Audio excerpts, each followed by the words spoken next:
Unlock talents YouTube ప్రేక్షకులకు స్వాగతం, సుస్వాగతం. నేను ఈశ్వర ప్రగడ హరిబాబు, హైదరాబాద్లో తెలంగాణ హైకోర్టులో అడ్వకేట్గా ప్రాక్టీస్ చేస్తున్నాను. భారత రాజ్యాంగం రచించటానికి 2 సంవత్సరాల 11 నెలల 18 రోజులు పట్టింది. సుమారుగా 390 అధికరణాలతోని 8 షెడ్యూల్తోని ప్రపంచంలోనే అత్యంత పెద్ద లిఖిత రాజ్యాంగం. అత్యంత పెద్ద లిఖిత రాజ్యాంగం మాత్రమే కాదు, అత్యుత్తమమైన రాజ్యాంగం అని కూడా నా అభిప్రాయం. కానీ విచిత్రం ఏంటంటే అమెరికా రాజ్యాంగం 20 పేజీలే ఉంటుంది. 20 పేజీల్లో కూడా ఈ ఆపరేటివ్ సెక్షన్స్ 10-12 పేజీలే ఉంటాయి. కానీ అద్భుతంగా నడుస్తున్నది. మరి ఇంత పెద్ద రాజ్యాంగం రాసుకోవటం ఒక ప్రాబ్లం అయిందా? అదేమైనా ఇంగ్లీష్లో ఉండటం ప్రాబ్లం అయిందా?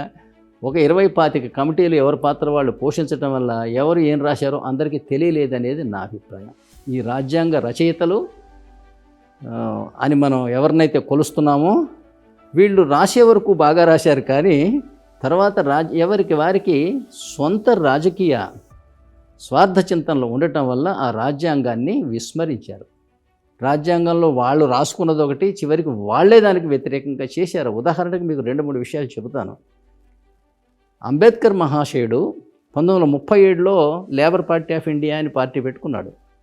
కానీ స్వాతంత్రం వచ్చిన తర్వాత 1951లో ప్రజాప్రాతినిధ్య చట్టం కింద సెక్షన్ 28A కింద ఒక రాజకీయ పార్టీని ఆయన కూడా నమోదు చేసుకున్నాడు. దాని పేరు scheduled cost federation of India. ఇది ఎంతవరకు న్యాయం చెప్పండి? Scheduled cost federation of India ఆ పార్టీ దేశవ్యాప్తంగా పోటీ చేస్తే పార్టీకి 2.38% ఓట్లు వచ్చి పార్టీ తుడిచిపెట్టుకుపోయింది. ఆయన స్వయంగా ఓడిపోయాడు. మీరు scheduled cost federation of India అని పెట్టుకుంటే, కులం పేరుతో పార్టీ పెట్టుకుంటే ఎస్టీలు ఓటు ఎందుకు వేస్తారు? బీసీలు ఎందుకు వేస్తారు? ఓసీలు ఎందుకు వేస్తారు? ఎవరేలా? ఎవరు వేయకపోతే పర్వాలేదు, ఎస్సీలు కూడా వేయలే. ఎస్సీలు వేస్తే 2% ఎట్లు వస్తాయి?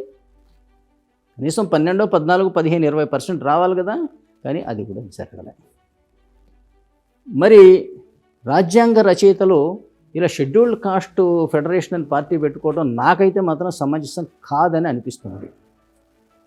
అట్లాగే ఇవాళ కాంగ్రెస్ పార్టీ ఉంది. స్వాతంత్ర సాధనలో కానీ రాజ్యాంగ రచనలో కానీ వాళ్ళు కూడా పార్టిసిపేట్ చేసి రాజ్యాంగంలో లేని విషయాలని సోషలిస్టు, సెక్యులర్, ఫెడరల్ పంథాలో పరిపాలించడం ఎంతవరకు కరెక్ట్ మీరు చెప్పండి? రాష్ట్రపతి పరిపాలించాలి అని రిపబ్లిక్ అని మనం రాసుకుంటే దాన్ని పక్కన పెట్టి ప్రధానమంత్రి, ముఖ్యమంత్రుల పరిపాలనలోకి తీసుకురావడం ఏమని చెప్పండి? ప్రధానమంత్రిని, ముఖ్యమంత్రిని ఎవరు ఎన్నుకున్నారు? మనం రాజీవ్ గాంధీ గారిని చూస్తే పైలట్ నుంచి ప్రధానమంత్రి అయిపోయాడు.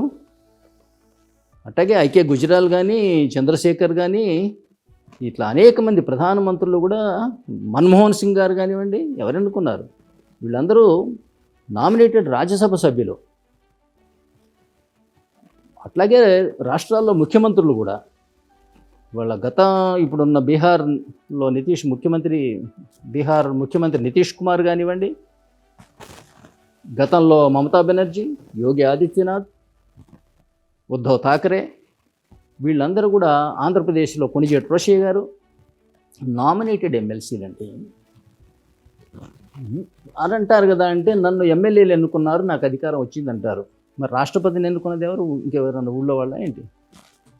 60 మంది ఎమ్మెల్యేలు ఎన్నుకున్న ముఖ్యమంత్రికి ఇంతటి అధికారం వస్తే 4200 మంది ఎమ్మెల్యేలు, 775 మంది పార్లమెంటు మెంబర్లు, రాజ్యాంగబద్ధంగా ఆర్టికల్ 55 ప్రకారం ఎన్నుకున్న రాష్ట్రపతికి అధికారాలు రావా? ఎందువల్ల? కారణం ఎవరైనా చెప్పగలరా? పైగా ముఖ్యమంత్రి ఎన్నిక, ప్రధానమంత్రి ఎన్నిక భారత రాజ్యాంగంలో లేదు. ఇది పాకిస్తాన్ రాజ్యాంగం ఆర్టికల్ 91 and 130లో ఉన్నాయి. ప్రధానమంత్రి కూడా నన్ను లోక్సభ సభ్యులు ఎన్నుకున్నారండి అంటారు.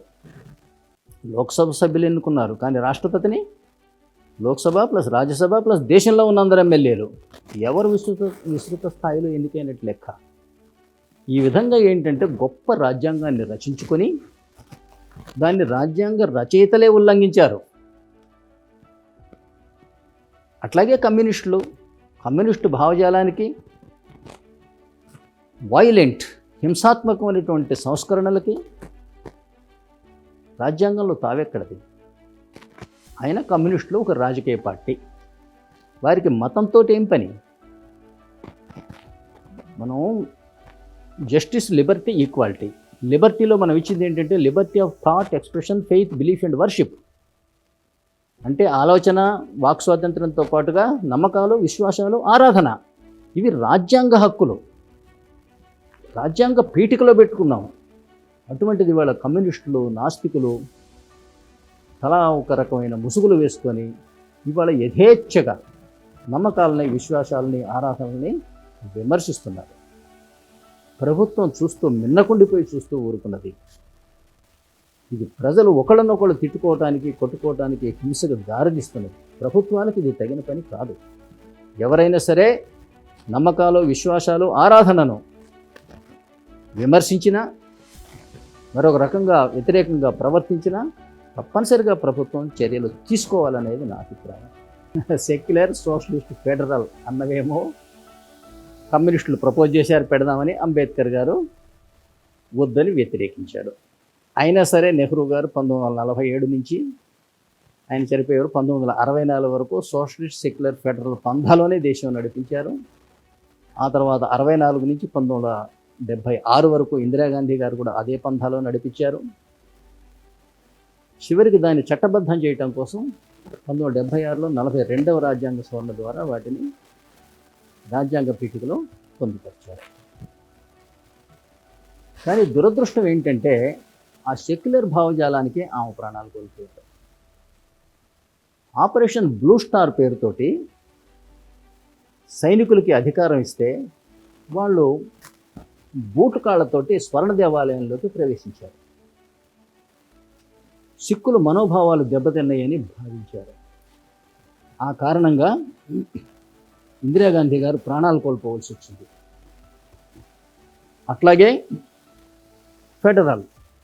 ఫెడరల్ అనే రాజ్యాంగంలో అంబేద్కర్ వద్దు పెట్టడానికి వీల్లేదన్నా కూడా ఫెడరల్ వ్యవస్థ రూపంలోనే నడిపారు. తద్వారా ఏం జరిగింది?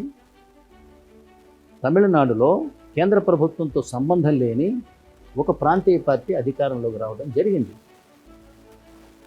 అక్కడ వాళ్ళు తమిళనాడులో, అక్కడ శ్రీలంకలో జరుగుతున్నటువంటి తమిళ్ ఈలం ఫైట్లో ఏంటంటే వీళ్ళందరూ కూడా మద్దతుదారులు. పైగా రాష్ట్రాల్లో ఉన్న లా అండ్ ఆర్డర్ సిచ్యువేషన్ ఎవరి చేతిలో ఉంటుంది అంటేనేమో ముఖ్యమంత్రి, రాష్ట్ర ప్రభుత్వం చేతిలో ఉంటుంది.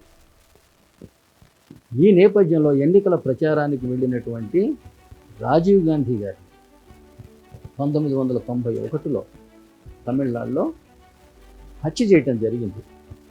నిజంగా మనం ఫెడరల్ వ్యవస్థ పాటించి ఉన్నట్లయితే ఈనాటి వరకు కూడా కాంగ్రెస్ పార్టీ చాలా బలంగా ఉండేది.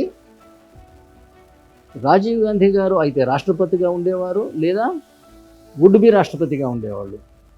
ఆయన బాధ్యత అంతా ఎవరి మీద ఉండేది అంటే ఈ రాష్ట్రాలు కాదు, ఈ ఇంటెలిజెన్స్ విభాగం కానీ లేకపోతే లా అండ్ ఆర్డర్ సిచ్యువేషన్ కానీ కేంద్రం చేతిలో ఉండేది. బహుశా ఆయన ప్రాణాలు కోల్పోయేవాళ్ళు కాదు. ఎందుకంటే ప్రాంతీయ పార్టీలు పరిపాలిస్తున్న చోట ఏ జాతీయ నాయకుడిని హత్య చేసినా కూడా పెద్దగా ఏమి జరగదు. లా అండ్ ఆర్డర్ వాళ్ళ చేతిలో ఉంటుంది. మనం ఈ సంఘటనే చూసాం. రాజీవ్ గాంధీ గారు ఎలక్షన్స్, పార్లమెంట్ ఎన్నికల మధ్యలో చనిపోయారు. కానీ ఆయన చనిపోయిన తర్వాత జరిగినటువంటి ఓటింగ్ ప్యాటర్న్లో కూడా కాంగ్రెస్కి అనుకూలంగా రాలే. ముఖ్యంగా తమిళనాడులో అయితే అసలు నిజానికి అది తమిళనాడు ప్రభుత్వం యొక్క లా అండ్ ఆర్డర్ ఫెయిల్యూర్. కేంద్ర ప్రభుత్వం ఆర్టికల్ 356 కింద ఆ ప్రభుత్వాన్ని రద్దు చేసి సరైన విచారణ జరిపించి ఉండవలసి ఉండే. కానీ ఈ ప్రాంతీయ పార్టీ వ్యవస్థ వల్ల, ఈ కోయలిషన్ ప్రభుత్వాల వ్యవస్థ వల్ల రాబోయే కేంద్రంలో ఏ కోయలిషన్ పెట్టుకోవాల్సి వస్తుందో, ఎవరి మద్దతు అవసరం అవుతుందో అన్న భావనతోటి ఈ రాష్ట్రాలు చేసే అవినీతి కానీ, ఫెయిల్యూర్స్ కానీ కేంద్రాలు ప్రశ్నించలేకుండా ఉన్నాయి. అందువల్ల ఇప్పటికైనా సరే జాతీయ పార్టీలు మేల్కొనాలి. ఇప్పుడున్న నాన్ రిపబ్లిక్ స్టైల్ వల్ల కానీ, లేకపోతే అనేక ప్రాంతీయ పార్టీలు ఉండటం వల్ల కానీ ఇది జాతీయ పార్టీలకు భవిష్యత్తులో మంచిది కాదు. ఈ వీడియో మీకు నచ్చినట్టయితే లైక్, షేర్, సబ్స్క్రైబ్ చేయండి.